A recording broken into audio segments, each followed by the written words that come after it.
to Solve This Murder. I'm your detective, Bill. And I'm your crime scene, criminal and witnesses, Dani. We're on part 7 of The Murder on the Links. In part 6, we examined the second body, which turned out to be a death by natural causes, followed by a stabbing of a corpse. Upon re-examining the timeline, we realised that the broken watch may have been placed there to change the perceived time of the murder. And then we discovered that this entire murder is eerily similar to another one that happened 20 years ago. How you feeling? I am not feeling good. What the hell is happening? Okay. Like, here's the thing. This is nonsense. But here's the other thing. What is going on? These are my two calls. Okay, so... It gets wild. It does get... So, there was a murder 20 years ago of a different wealthy man and a different wife where the wife's story was exactly the same, right? Yeah. It was like faking a political intrigue, secret papers thing of her husband so that she could then set up a murder in which people ransack the place, bind her, gag her, 2 bearded men come in and da-da-da. But they stabbed him in the heart, right? This was not the same. This was a man stabbed in the back.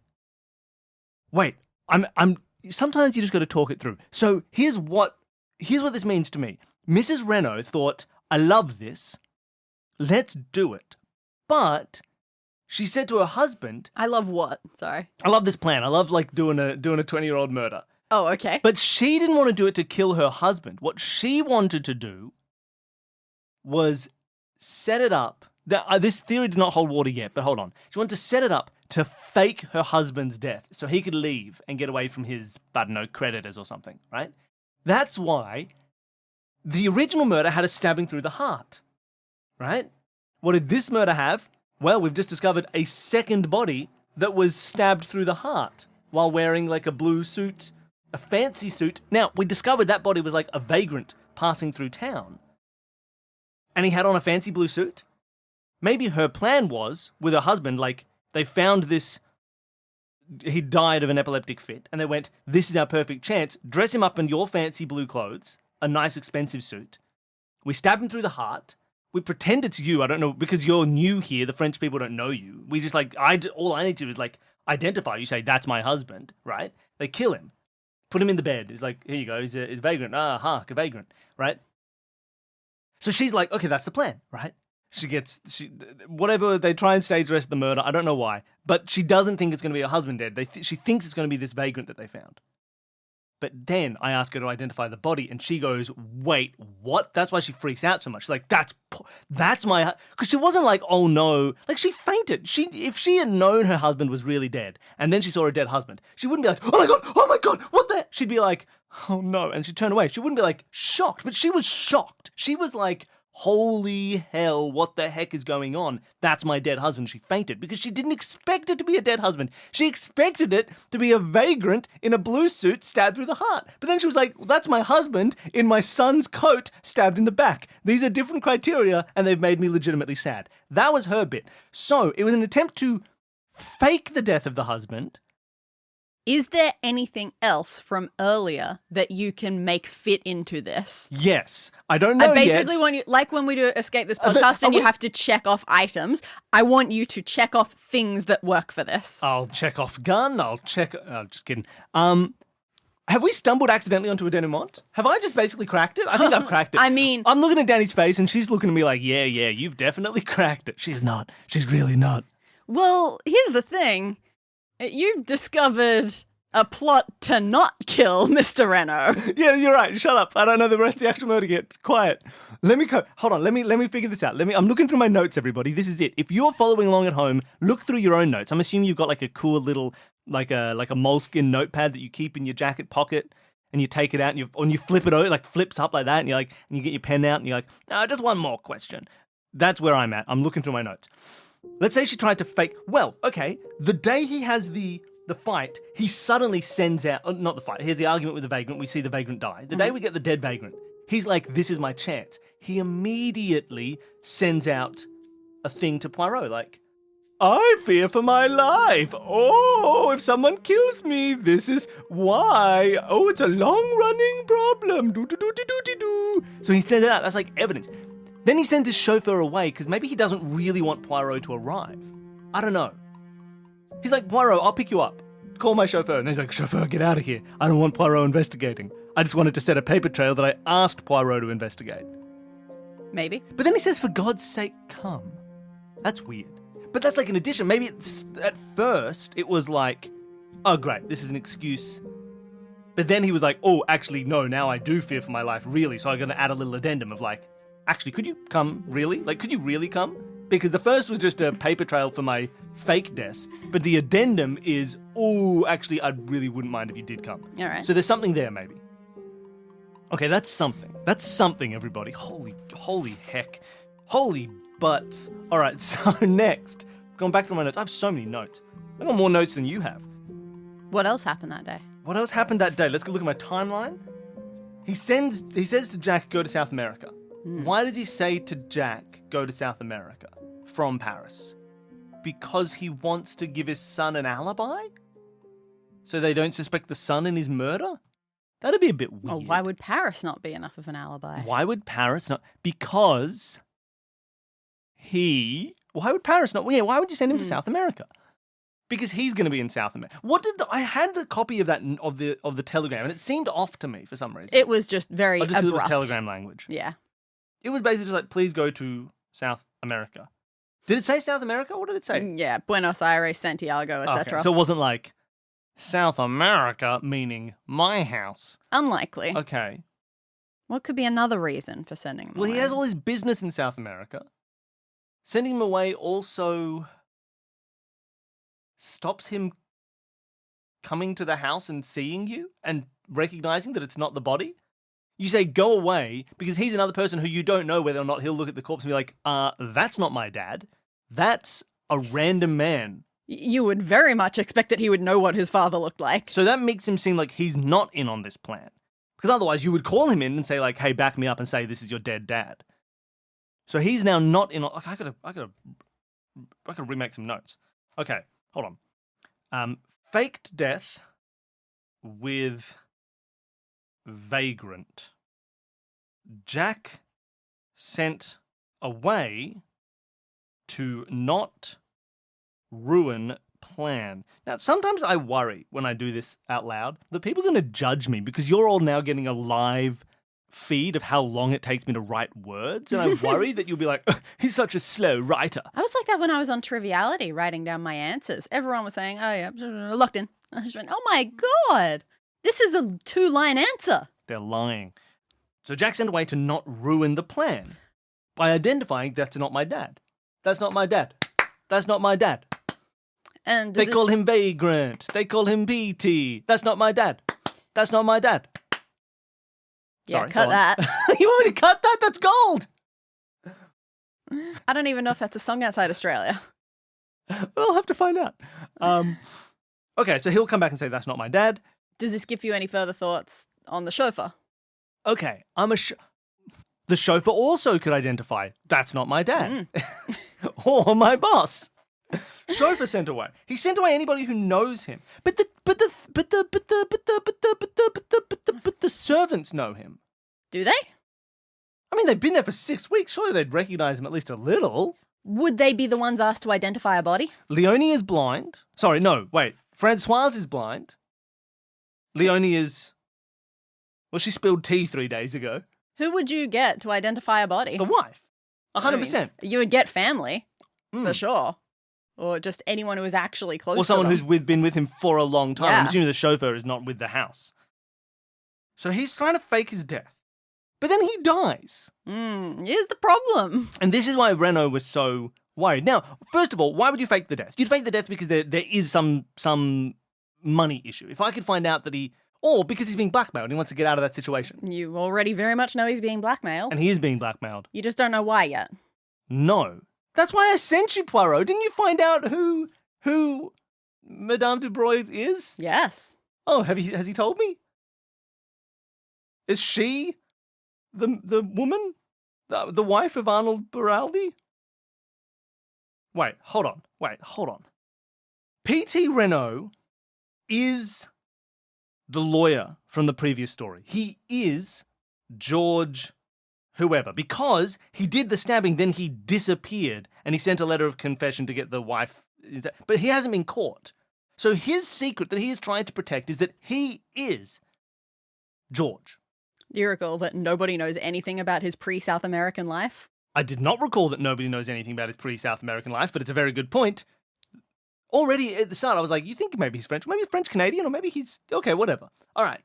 So he has a mistake, so he doesn't, we don't know his past, so he's George. Okay, P.T., everybody, P.T.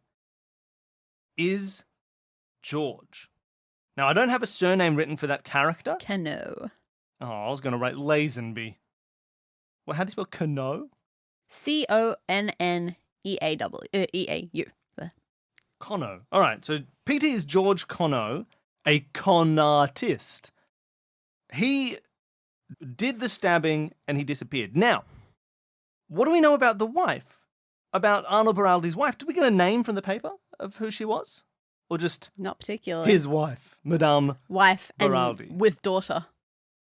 Wife with daughter. Well, this wife has a daughter. This wife does have a daughter. Is there a picture of her in the newspaper? Does she look exactly like Madame Dubreuil? Probably. If not, I'm going to assume it is. So that's Dubreuil. But why would she blackmail him when he could blackmail... No, wait, she got acquitted. So you couldn't blackmail her. I'll prove that you are who you are. She's like, yeah, I know who I am. I got off on the crime. Okay, so Dubreuil is Baraldi. Okay, I got to write this down. Everyone keeping track. P.T. is Cono. It was Baraldi, by the way, but... Sorry? Baraldi. That's what I said, right? Oh, it's B-E-R-O. You were saying Baraldi, like it's Italians. It's Baraldi. Yeah, with a Y as well. Doesn't matter. How the hell do you spell this name? B-E-R-O-L-D-Y? Yep. That's a ridiculous name. Okay. Now, why does he not want Jack to marry Marta? Because Marta is his daughter. P.T. No, maybe not. But she's in relation with this woman who is blackmailing him. Doesn't want to be connected to that family. He wants to get away from that to stop himself going to jail for murder. But it is made pretty clear that Jack has no intention of cutting off ties to that family. No. Jack, he went and saw her last night. He clearly intends to pursue that relationship. So what else are we doing here? Dubreuil, okay, P.T.'s George Cono, Dubreuil is Baraldi, and so you don't want Jack to marry the daughter, but also he wants to marry the daughter, so he's probably not going to be, like, in on a plan to flee and never speak with him ever again, right? So maybe that's why he doesn't get included in this whole bit. He fakes his death, and he plans to leave, and that's all fine. What is he doing with Bella Devine? Why would he give money to Bella Devine and say, God's sakes, go now? It could be to make another attempt at dealing with Jack, but I think that's a bit of a lost cause. Tell me more about the timeline of the evening and that they plan to fake his death. Oh, that's interesting, the timeline of... You're right, because that happens at, like, 10:30. And they're like, I'm faking a death in an hour and a half. I gotta dig a grave. Like, I got an hour and I got 90 minutes to do this death. So go now. But where does she need to go now? To just go? Okay, so he just wants to get her out of the house. She was probably there to see Jack. And maybe be like, I'm going to, like, I love him, because she's a freak who's obsessed with Jack. So he was just like, okay, fine, get out of here, go find Jack. Oh, he's on the train he's on the boat to South America. You better go now. Here's money for the fare. Get out of my house. Sends her away. Because he's planning this murder. Well, it's already a murder. He's planning the fake death. Sends her away. They then concoct this idea, and the plan, presumably, the original husband was where? He was in the bed, stabbed in the heart? Oh, back in the old story? Yeah. So they've done the heart stab. God, they're unimaginative. Why not just, like, do a different murder, you dummies? You got one murder plan. You've known how murder works pretty once, much. You freaks. Stabbed in the heart, and he's meant to then just be somewhere while Renault is leaving. right? He's trying to leave. He's the one who's leaving on the 12:17 train. So by putting the murder at 2, you are disguising the fact that he could have just left, right? Like the plan was, he leaves at 12:17. We then say the murder happened at 2, and then that way, even if they think suddenly you're alive, like. How would he get out without being recognized? The train porter knew his son, so he'd probably know him as well. I mean, presumably he would wear a disguise? Do we have evidence of there being a disguise other than that his coat was the wrong length? We did somewhere very subtly in the last episode. What? We found evidence of a disguise? Yep. We saw that the vagabond had his suit. Mm-hmm. Did he have the vagabond's clothes? Did you make any notes of what else was found in the shed? Oh, the shed. I said broken, discolored nails. No, that's nothing. No. What else was in the shed? It had, didn't it have like fertilizer in it? It had just random gardening stuff and some old clothes that were presumed to be old gardener's clothes. Oh, there was a set of old clothes in the shed. Okay, so his plan was to go to the shed, which is pretty much close to where he was found dead, and to put on old gardening That's where clothes. they'd been hiding the body. So the plan was to get to the body, put on the outfit, take the body, throw it maybe in the grave. He just didn't get quite that far. That's why he was in his underwear. He wasn't seen leaving because he climbed out through the tree in the garden, and he covered up the ground, out through the tree, covered up to cover his tracks so it didn't look like anyone had left. If there had been footprints, they would have been leading only away from the tree, not towards the tree, but that was all covered up. That's why there was no dirt in the bedroom. No dirt in the bedroom. He then goes to the shed.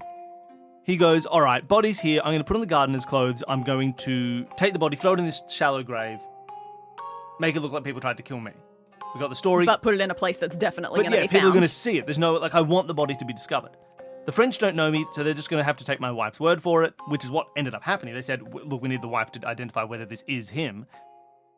He then gets on the 12:17 train, and no one's going to be like, did anyone leave on the 12:17 train? Because we know the murder was meant to happen at 2, so that it's like, hey, great.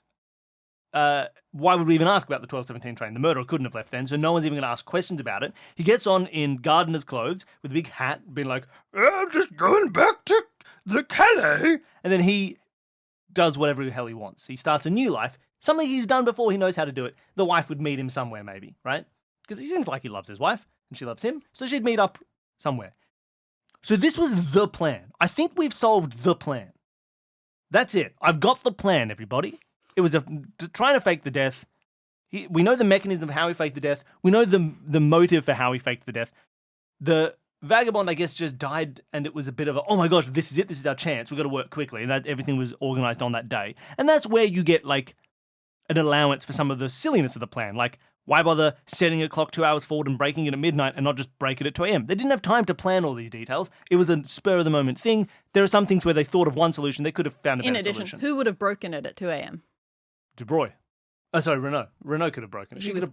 Oh, she. Oh, but he had to bind her first. So she couldn't have broken it later because he had to get real bindings on her. There was also, if you recall from the last case, suspicion fell upon her. She was arrested initially, the wife in that case. Because her bindings weren't good enough? Yeah. Yeah, you're right. So he had to, so that was their fix of the old plan. Wonderful. So that's the plan. I've got that covered. If that were the only crime, denouement right here. Bang, done it. I'd get him into the drawing room and I'd say, I guess you wonder why I've gathered you all here. But that's not the murder I'm actually investigating. That's the fake murder I'm not investigating. What I'm investigating is the real murder, which was, I'm going to say real murder. The other guy died of a tragic accident and then they took advantage of it. Oh, one other thing, just to add on to that. There was one thing found at the crime scene that was still related to this part of it and not the real murder. What else was found at the crime scene? The knife. No, at the crime scene. At the South American cigarette. Okay, not what I was Where'd going that for, come but yeah. from? Was the bacon from South America? No, it sounds pretty decoyish to me. It sounds pretty fake. Yeah, it always seemed a little bit convenient. Oh, the lead piping? Yeah. What's up with the lead piping? What did you specifically note about the lead piping? It was unwhacked. Indeed. What does that mean? A piece of lead pipe that was not used as a weapon. What if weapon? instead of unwhacked, I called it pre-whacked? Oh, the classic! I'm an idiot! sorry everyone at home, if you're not catching on, you would have a lead pipe ready so that you could absolutely, and this is very brutal, so please turn off your ears if you're sensitive, absolutely wreck that face. Just glonk it and smonk it and smash it and crash it so that people would look at the body and be like, I do not know who this is. Who could it Yeah, be? all you have is a tanned French man around the age of 50. Yeah, with a face smashed to smashereens. But he didn't get that far. He didn't get there. And so he just had a pre-smashed lead pipe. I didn't really need that clue, so I don't mind the fact that Danny pretty much handed it to me. But it's an interesting I just want you to be able to cross out everything. That was more for you at home. I don't really need clues like that, but you might need them, so we gave it to you. Sorry. Okay, so that's what the lead pipe was for. Bang, bang, bang. Ticked off, ticked off, ticked off. Yes. Now, the actual murder. We got some problems here. I have a question about, and I've asked this question before, but I have a question about his coat. Okay. He was wearing his son's coat. Yes. His son was wearing his coat. I'm not going to yet get to how those got mixed up, but my question is, if you saw him from behind in his son's coat, even though he's a different size and shape to his son, is the coat distinctive enough that if I knew the son, I'd be like, that's Jack wearing the coat? It would depend on how long you waited. Like, it is not impossible by a long shot. It is possible. It's at least a distinguishable enough coat that, say if I was a crazed ex-lover called Bella who wanted to kill him for leaving me, I could see him at the golf course in the coat and run up behind him and go, yeah, yeah, yeah! Yeah, it would probably take you a bit too long in the dark to go, wait a second, he's got some grey hair there. Great. Yeah. So, from behind, because he's wearing his son's coat, a fact I know because of the length, he could be mistaken for his son at night by a crazed Bella. Maybe is that just the basis for the murder? Like, okay, Bella is like, I've got to go and get him. She leaves at 10:30. She goes down to get to the train, so maybe she doesn't go straight to the station. Maybe she goes to intimidate Marta before she leaves or something. Maybe. She's like, you'll never get him. I'm going to get my hooks into that man. Do we even know if she knows about Marta? She knows about Marta. She thinks that there's another girl. If you don't send a letter saying, if you ever stop loving me and love anyone else, I'm going to murder you. You don't send that if you don't at least suspect there's another lady. All right. Let's say, I don't know this yet, but let's say something keeps Bella from leaving immediately so that she is still around when Jack arrives. And she's like, oh, Jack, you've arrived. So she follows Jack back thinking he's going to go home. And then she can follow him home and be like, hey, Jack, it's me. You want to kiss me? Mwah, mwah, mwah. But gets to the fork in the road. Jack goes left. Bella goes crazy because she knows there's a hot young lady in that left house. She sees Jack go in because we know Jack saw Marta that night. He didn't go and do anything with the murder. He went to Marta's house and Bella was like, what the hell? What the hella is going on in there? She's now incensed and crazy, as we know from the note. So then, again, I'm skipping a step because I don't understand how to fill this in. She then goes to the links. At that point, sees the father wearing Jack's coat. I'm not quite sure when the coats got swapped. And thinks he can walk out on me, does he? And stabs him. How does she get the knife? This is a big question, isn't it? So I have 3 questions to answer, and then I think I've got it. And then I think I've cracked the whole case. Poirot's looking at me with such a supercilious smirk on his face because he solved it years ago. But I'm catching up, Poirot. You're going to give me a break. There are 3 questions I need to answer. And the questions are, how did she get the knife? Because I think I've cracked it. How did Bella get knife? That's question 1. Question 2 is, when did coats swap? And I think question 3 is just like, why didn't Bella leave? I think it's about that. That's a very minor question, because it could have been anything. She's a slow walker. Yeah, that was over an hour later. Was it over an hour, right? Like there's like an hour of unaccounted for time. So I want to know what happened there. So those are my 3 questions. How did she get the knife? When did the coat swap? Why didn't she leave? If I can answer those questions, and they have satisfying, simple answers, then I've cracked it, and I've basically done the denouement. All right. So where everyone you headed? everyone just all that stuff I said about the fake murder. Can you just like go over that in your mind palace and control C that so that later on you can control V that and I don't have to repeat it again. Is that fair? Could you all have copy and paste in your mind palace? If you do, please do that for me. If you don't, you need to update to the latest version of Mind Palace. Now, how do I answer these questions? What knife? Was there a knife? There was a knife in the dead body, wasn't there? Yes. What knife is that? Is that just a knife? No, it looks like the knife. It's the same knife. Yeah. It's the same knife. That's the knife that was missing from the bedroom. Maybe? No, wait, it's the same knife. They retook the knife. Wait a minute. The knife was found in both bodies. It's not the same type of knife. It's the exact same knife, isn't it? Because I let Bella take the knife earlier. Or Bella's sister, maybe. I don't know. Bella. Why would you take it out of one and put it back in the other? That's nonsense. Wait a minute. Why is it the same knife? Why is it the same knife? Hold on. Hi, everybody. What's the Occam's razorist solution to that? The Occam's razorist solution is whoever took the knife from the shed when I left it unlocked had originally seen it in the other body and thought, I'll just put that back. Oh, I just realized I left the knife in the wrong body. I'm just going to go put it back. That's the most Occam razor solution. I need to get a drink of water. I'm taking a 2-second break. Okay. I'm back and I've got it. The simplest solution is Dani just lied to me. Because I was about to say that there are two knives, and Dani was like, no, there's not. Dani, the Occam's razor is Dani hates me because that isn't the same knife. The simplest solution is, hi, I'm Jack. I am terrible at giving presents. I always call people and say, oh, I don't understand women. What do they want? Do they like flowers? What do I get my mum for Christmas? And everyone says, hey, you just have to think about the people in your life like they're humans and not weird, different species objects. Women are not a thing. Give a gift that makes sense to that person. But he doesn't have any empathy. He doesn't understand these things. So he doesn't know what to do. So he goes, well, you know what I have a lot of? Women love wire from an aeroplane turned into a knife, don't they? So he's like, look, I'm an Air Force guy.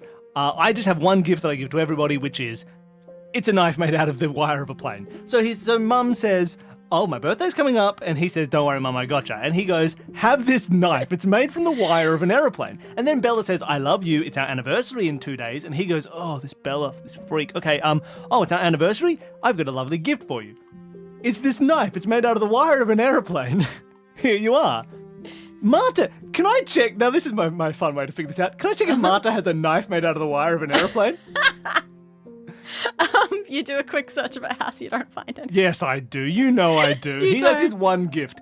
He gives them to everybody. So Mrs. Renault, she's like, oh yeah, they took my knife made out of the wire of an aeroplane and they stabbed it into the body because she took her knife made out of the wire of an aeroplane and stabbed it into a body. That's already a thing. The knife that was in Mr. Renault was another knife made from the wire of an aeroplane that Jack gave to Bella. That's Bella's knife. Bella, she's like, oh, I better take the knife back because I left it in the body. Oh, that's so sad for me. So she goes back to the body. She connives with Hastings. Why would she? Because to her mind, that's too clear an indicator that it's her. Because Jack wouldn't give a knife made out of the wire of an airplane to just anyone. He gave it to her because she's special. So that's the only version of that knife in the world. So she's like, I better take it because otherwise it incriminates me, Bella. Why did she leave it in the first place? Because she rushed out. She was a freak. Fair enough. She was late to meet her sister on the boat back to Calais. She left. She needs to recover it so that like people can't like fingerprint it or whatever, or find out that it's hers. She wants to get it before the testing is done. Which is weird because it had no fingerprints on it. But that's because she has no fingers. Oh, and she just forgot about that? She forgot that she has no fingers. People always do. Right. You look at a person with no fingers, you're like, oh my God, you got no fingers. And they go, I mean, I guess. I never think about it. It's just normal to me to not have any fingers. You're so used to thinking about how you don't have fingers that you forget you don't have fingerprints. Exactly, right? Well, she wants, I don't know, surely it's reasonable to want the knife back because it was your, or she wants it back because she realised she didn't kill Jack, so she needs a new murder weapon to kill Jack with. She's like, oh, wait, I just figured out that was Jack's dad. I better get my knife back so I can stab Jack. Either way, she needs it back for her own personal use. Fair. It's part of she uses it part of the act with her sister. Oh, of course, the knife throwers. Yeah, they're vaudeville actresses. Yeah, we didn't think about that part. So she wants the knife back. So it's her knife. I'm ticking off how did Bella get the knife. It's her knife. Why did she take it back? I think you just go back and take evidence to stop getting accused of a crime, right? Is there any more interesting explanation for that? You're looking at me like there might be. No, not really. No. Then why do we even ask the question? Yeah, she takes the knife back because it's her knife. She wants it back. And also because, like, it could incriminate her if people do proper testing on it and things like that. She wants a knife. And maybe also she realized Jack isn't dead. She wants a new Jack killing knife. She wants the poetic justice of killing Jack with his own knife. Mm-hmm. That's how she gets the knife. When did the coats swap? Yeah, it makes sense for the coats to have swapped. So clearly he leaves with his coat and nothing underneath because he doesn't want to leave clothes anywhere. He's put the coat on. He's going to head off down to the body. He takes the coat off. He puts the coat on the body. Makes it more like that's me. Mm. He puts on the gardener's clothes. He leaves. So the fact that PT wasn't wearing clothes was just an indication of his plans to get dressed into new clothes. Not rushing out in a huff, but rushing out to get dressed into other clothes. So that's fine. That's why he leaves in just the coat. But why does he get Jack's coat? Because Jack came to the house that evening and left his coat there and accidentally took his dad's coat. No one seemed to have seen Jack at the house that evening. That is the one flaw in thy plan, that no one saw Jack arrive. Because he left his coat with Madame de Broye. Why did it have to be this evening that the coats swapped? I suppose it didn't. It could have been whenever that the coats swapped.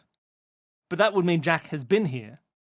When was Jack last here? 2 weeks ago. And what happened? He had a fight over... And he stormed out And he abruptly. stormed out. So did Jack just take the wrong coat when he left? He just took the wrong coat. That's fair. That makes sense. The coat swapped 2 weeks ago. And then, my only other question is, why didn't she leave? And also, is she her or is her sister her? Is she or her sister her? Who did I speak to on the train? Who did I see here? Did the one that I met on the links remember me from the train? Yes. Okay, so that's the one I spoke to on the train. Or she's talked to her sister since then. Okay, whatever. Is that Bella or is that Bella's sister? When I said, are you Bella? She was like, boo, boo, boo, boo, boo. I believe it's her reaction. So maybe she was like, not Bella, I'm Ella.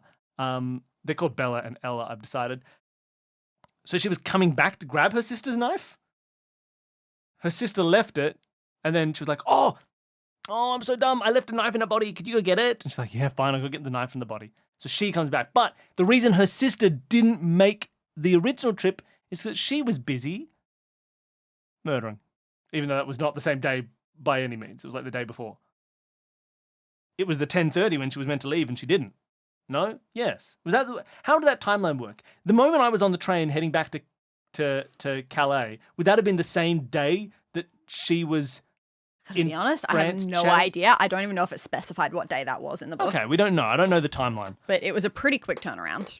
Because maybe that's why she missed the boat, because she was busy hanging out in Via Genevieve. It may not have even been lurking at Via Genevieve. It may have just been hanging around France, doesn't want to leave. Yeah, because she doesn't want to leave her boy. I mean, yeah, where was Jack? Paris. Maybe she was in Paris. Maybe she was in Paris. Okay, so this is her sister comes back to grab the knife. She's like, oh, my sister left a knife in her body. I got to look after her because I'm the older sister. My younger sister's a ditz and she keeps leaving knives in bodies. But so why didn't she leave? She didn't leave because she doesn't want to leave. Yeah, why would she? She's just had the father throw some money at her and say go. Yeah. That's like a tacit approval of her as his daughter-in-law. Do you also notice... Yep. Tell me about this check. It said Devine. Sure. Do you have the check? No, I have the like a torn little part of the check. Yeah. Can I find the rest of the check? Francoise threw it out. She found the rest of the scraps on the floor got thrown out when she cleaned. They were scrapped. Did she tear it up? Like, I'm not taking your money. Oh my God, it was scraps. She didn't take the check. She said, you can't buy me off. I'm Bella Devine. And she tore it up and she threw it on the ground and left in a huff. And he was like, get out of here, you. He tried to pay her off, but she refused. And so she's still around being annoying. And maybe that was also her being like, well, why is he trying to get me out of Jack's life? And maybe made her start looking more intently at Jack having a secret lover. Maybe. So she didn't leave because she just didn't want to. So I've answered my questions. Does that mean I've solved the mystery? How are you going to find out anything to confirm this? And more to the point, how are you going to find her? Oh, that's true. She did leave. I probably do need to find the murderer, don't I? How does one find a murderer these days? I know what she looks like. All right, so I have to go and find a murderer. I can't do a denouement because I don't have the people required. I need to find the murderer. They have to sit down in the room. I actually have to find her. I can't be like, she did it. So where do I go? Do I just run to the porter and be like, don't let her leave, don't let her leave, shut down the trains? I mean, why do you think she's here? You're right, she was here. You saw her off. I did get her to leave, didn't I? Yeah. Can I stop the boat going to England? She wouldn't be leaving. Where would she be going? It's a good question. I think she got away free. You do have a lot of police resources, and I put out an APB on her. You know the name and the career of the person you are looking for. Oh, yeah, that's true. I call Bex. No, you know what? I call Giraud. And I say, Giraud! We have to find this woman. She is young. She wears too much makeup. She swears like a sailor.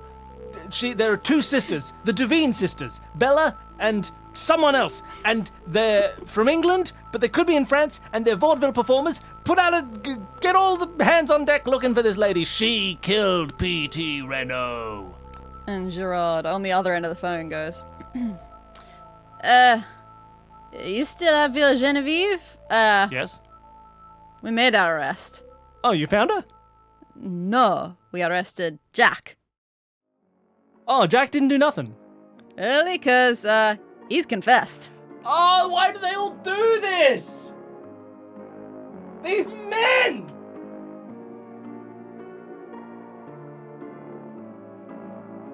Solve This Murder is created by Bill Sunderland and Dani Siller as part of the Consume This Media network. To find out more about all of our shows, you can head to consumethismedia.com.